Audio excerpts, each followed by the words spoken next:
तो किस तरह की रणनीति है आगे, क्या क्या डिसीजन रहेगा? हमारा प्रोग्राम पहले से चौकआउट है और सरकार के कान में अभी तक जू नहीं रेंग रही है। हम बुनियादी बात कर रहे हैं। भजनलाल, सरकार की पुलिस ने और सरकारी अमले ने गांव पर हमला बोला है, आतंकियों की तरह, अपराधियों की तरह। लोगों की संपत्ति जला दी, लोगों पर गोलियां चलाई, आंसू गैस के गोले चलाए, लोगों ने छतों से तालाबों में कूद कूद के जान बचाई। 10 करोड़ रुपए की प्रॉपर्टी राजस्थान सरकार के अधिकारियों ने जला दी, पुलिस और सरकारी अमले ने, और मुकदमे उल्टे बच्चों पे लाद दिए। ये प्रवृत्ति अगर लोकतंत्र में विकसित हो जाएगी, सरकार के खिलाफ कहीं आवाज उठेगी, लाठी भी चलाएंगे, गोली भी चलाएंगे और संपत्ति भी जलाएंगे। ऐसा तो भाई अंग्रेजों के राज में होता था कि मानगढ़ में आदिवासियों ने कहा हम लैंड रेवेन्यू एक्ट को नहीं मानते, जल जंगल जमीन आदिवासी की, घेर कर गोलियां चला दी। हम साइमन कमीशन को नहीं मानते, हम अंग्रेजी कानूनों को नहीं मानते, आजादी चाहिए। जलियांवाला बाग में लोग बैठे थे, घेर कर गोलियां चला दी। क्या ये अंग्रेजों का राज आ गया है, फिरंगियों का राज आ गया है? लगता तो ये तो फिरंगी मानसिकता का काम। और अगर राजस्थान इस पर चुप्पी साध जाता है तो मुझे बहुत तकलीफ है, बहुत तकलीफ। प्रशासन की इस वृत्ति पर अंकुश नहीं लगा और इस अपराध के लिए पेनलाइज करने का सरकार ने कोई स्टेप नहीं उठाया, तो इसका खामियाजा आने वाले समय में राजस्थान को भुगतना पड़ेगा। प्रशासनिक अत्याचार और गुंडागर्दी जिस सीमा तक बढ़ने वाली है, और इसीलिए हम नैतिक तरीके से, जितना दम है दमन में, तब तक हम अपनी बात कहेंगे, झुकेंगे नहीं। गलत, गलत, गलत के खिलाफ प्रोटेस्ट करेंगे।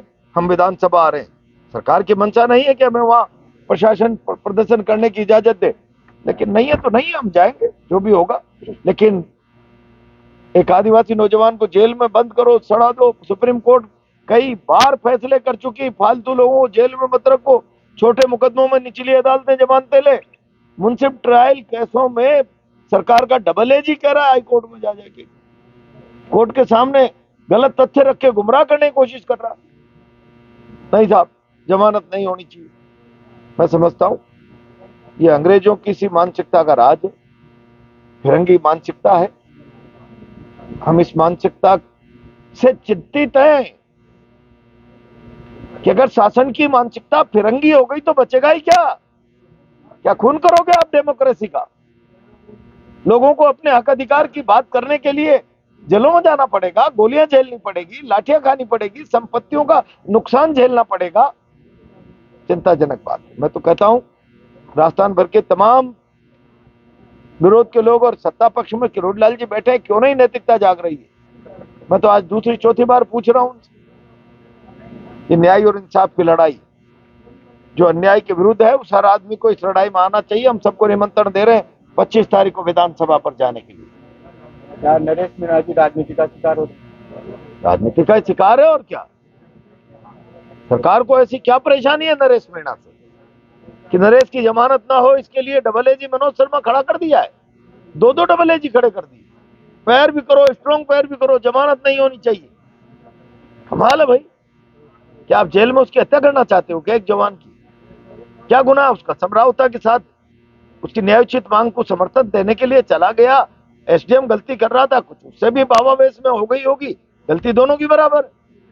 एसडीएम चित्रा मीणा का हाथ पकड़कर, आपके सामने भी कोई महिला का हाथ पकड़कर घसीटने की चेष्टा करेगा तो साधारण सड़क पर चलता हुआ व्यक्ति कहेगा ये क्या धर्म हो रहा है यार।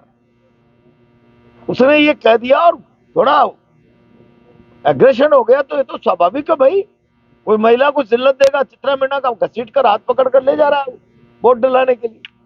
जरा मैं आप ही लोगों से पूछूं, आपके सामने कोई आदमी किसी सड़क चलती महिला का हाथ पकड़कर घसीटेगा तो आपको गुस्सा नहीं आएगा, प्रतिक्रिया नहीं आएगी दिमाग में? आप एसडीएम को भी पेनलाइज करिए, नरेश ही क्यों टारगेट हो रहा है आपका? और मुझे लगता है कि ये सरकार कमजोर है, डरपोक है, और जब कमजोर डरपोक सरकार होती है, पुलिस को ढाल बनाती है। 25 तारीख को कितनी संख्या का अनुमान लगा रहे हो अभी? अब इस बारे में कुछ नहीं कह सकते। हमने कहा जो न्याय की लड़ाई में भागीदारी निभाना चाहता है वो एक एक बच्चा आवे, और जिसकी न्याय की लड़ाई में जंग लड़ने की भावना होगी वो तमाम आएंगे। और मैं समझता हूँ कि नगर फोर्ट से तो दुगनी चौगुनी संख्या होनी चाहिए। किरोड़ी लाल मीणा जी कह रहे हैं कि सरकार मेरे फोन टेप करा रही है, लेकिन मैं फिर भी नहीं करता। किरोड़ी लाल जी बोलते रहते हैं ना, मैं यही तो इतनी देर से कह रहा हूं कि सरकार के विरोध की आवाजें कैसे बंद हो, ताला लगा दो।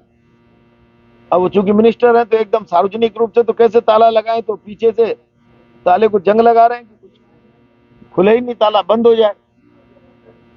यही प्रैक्टिस है ना सरकार की। तो कहा किरोड़ी लाल जी को कौन सी मजबूरी है?